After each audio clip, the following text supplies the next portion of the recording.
Kung estudyante ka, malamang nakita mo na to, no classes dahil sa Nipah virus. Pero bago ka magkaya o magpanik, fact-check muna tayo.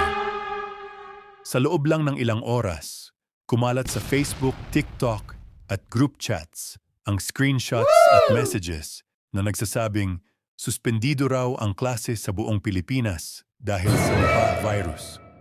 Maraming estudyante ang natuwa. Maraming magulang ang nag-alala.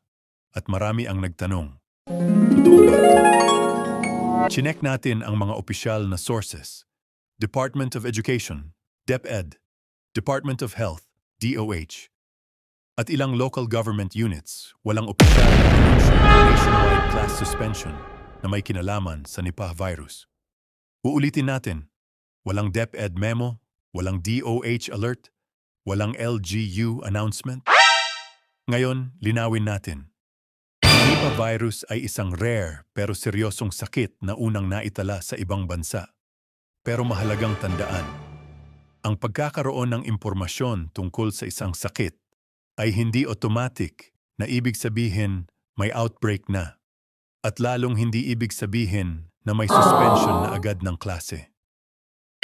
Para malinaw, ang suspension ng klase ay ginagawa lang kapag may opisyal na rekomendasyon mula sa DOH memo, mula sa DepEd o anunsyo mula sa LGU.